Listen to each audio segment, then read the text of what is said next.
लेकिन ये स्नान ही नहीं करता है। संध्या स्नान परिवृष्टो वैश्य वृत्ति परायण देवराज ख्यातो विश्वस्ता जनवांचक। एक बार ये देवराज समुद्र के किनारे घूमने के लिए गया था और समुद्र के किनारे जब घूम रहा था तो घूमते घूमते इसको एक स्त्री मिली।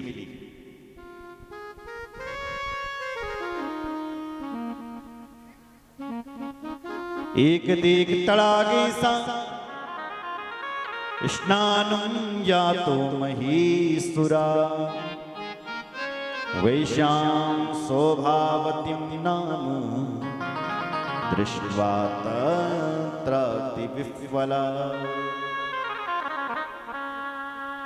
एक दिन घूमने के लिए जा रहा था, समुद्र के किनारे क्या देखा?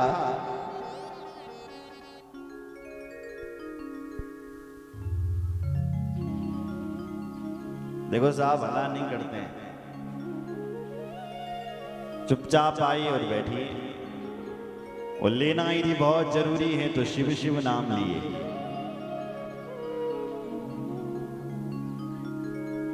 हमारे शिव पुराण में कहा है, अभागा है वो जो भगवान का नाम छोड़कर केवल बाहर की बातें करता है। वो तो ऐसा है जैसे कोई चंदन को छोड़ करके कीचड़ का लेपन करता है। वो तो ऐसा है जैसे कोई भगवान की कथा को छोड़ करके दूसरे की चुगली करता है। वो तो ऐसा आदमी है जैसे कोई चावलों को छोड़ करके भूसा खाता है। वो तो ऐसा आदमी है जैसे कोई गंगा जल को छोड़ करके कुएं का पानी पीता है। वो व्यक्ति तो ऐसा है जैसे कोई सूर्य को छोड़ करके जुगनों को अपनाता है। वैसे वो व्यक्ति तो ऐसा है जैसे कोई सिंह को छोड़ करके सियार को घर में लाता है। इसलिए तीर्थ के स्थान पर भगवान की कथा में तो केवल भगवान का नाम ही सार्थक है। बोलो शंकर भगवान की।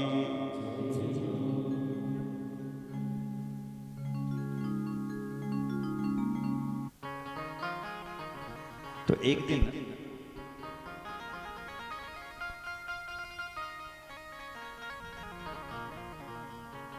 घूमने के बहाने देवराज समुद्र के किनारे गए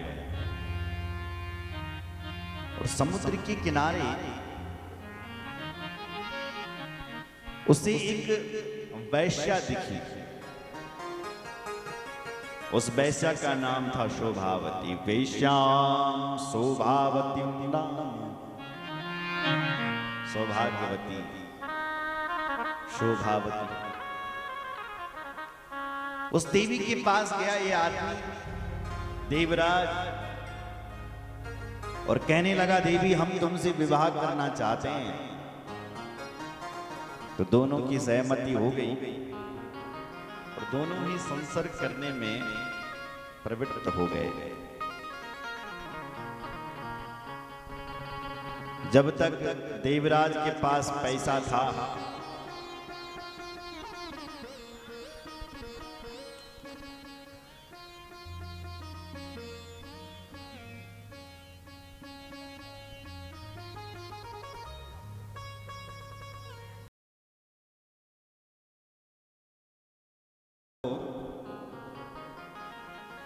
ये देवी उसके साथ रही और जैसे पैसे खत्म देवराज के तो इसने साथ छोड़ना शुरू कर दिया कि अब हम तेरे साथ नहीं रहेंगे। लेकिन देवराज का जो पिता था वो पैसों वाला था।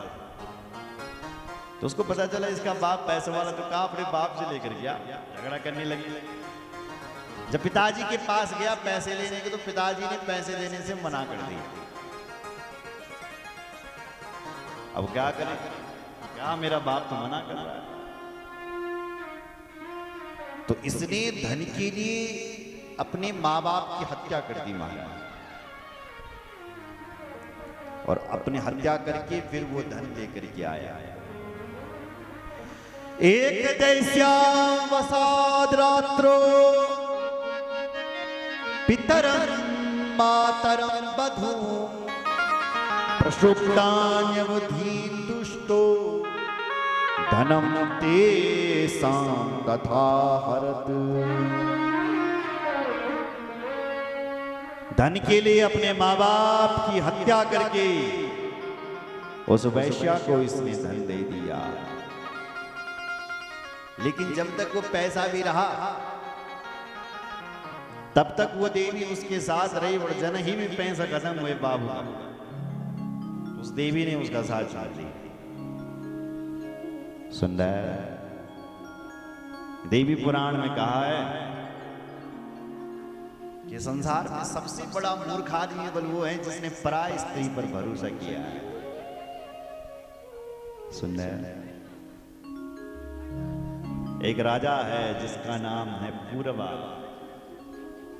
स्वर्ग की स्त्री उर्वशी के चक्कर में फंस गया, लेकिन उस देवी पसंद आ गई और कहा देवी हम तुमसे ब्याह करना चाहते। उस देवी ने कहा 3 शर्त है मेरी, तब विवाह होगा। क्या शर्त? बोली पहली शर्त ये है कि हम भोजन नहीं करती। क्या खाती हो आप? बोले हम केवल घी पीती हैं, कृतज्ञता। हे महाराज यदि आप हमसे ब्याह करना चाहते हैं तो तुम्हें हमारे लिए घी का प्रबंध करना पड़ेगा।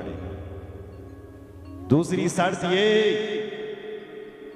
कि मेरे साथ 2 भेड़ के बच्चे हैं, तुम्हें इनकी रक्षा करनी पड़ेगी। राजा और तीसरी शर्त ये है महाराज, तीसरी शर्त ये है महाराज कि मैं आपको सहवास के अतिरिक्त कभी नग्न अवस्था में नहीं देखूं। तो राजा ने स्वीकार किया कि ठीक है। क्या हुआ?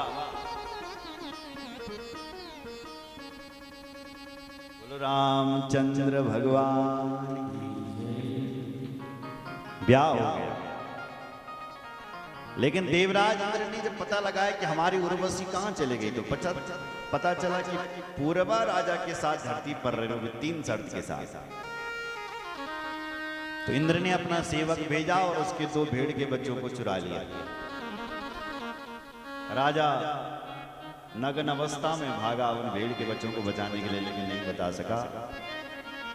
तब वो देवी उसको छोड़ करके जाती और फिर वो राजा उससे प्रार्थना करता है कि देवी हम तुम्हारे बिना जीवित नहीं से रह सकते, तुम कहाँ जा रही हो?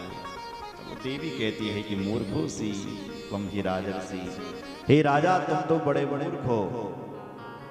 क्यों? बोले तुमने पराय स्त्री पर भरोसा किया है, इसलिए तुम बड़े मूर्ख हो।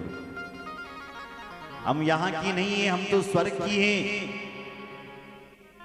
स्वर्ग की हूं मैं कहाँ ही तेरे साथ रहूं। लेकिन तुमने तो चोर वाला सिद्धांत अपनाया है, मूर्ख वाला। आपके घर पर कोई नौकरी करता है, उसने चोरी कर ली और पकड़ा गया, और पकड़ करके तुमने बोला है चोरी करते हो? उसने कहा महाराज क्षमा करना, कल से नहीं करूंगा। पहली बार करी गलती हो गई, फिर से रख लिया उसको नौकरी पर। उसने पहले तो छोटी चोरी करी थी, अब की बार बहुत बड़ा धाड़ा मार दिया और फिर रोए। जैसे एक मालिक चोर पर भरोसा करता है, नहीं करना चाहिए, ऐसे तुमने मुझ पर क्यों भरोसा किया?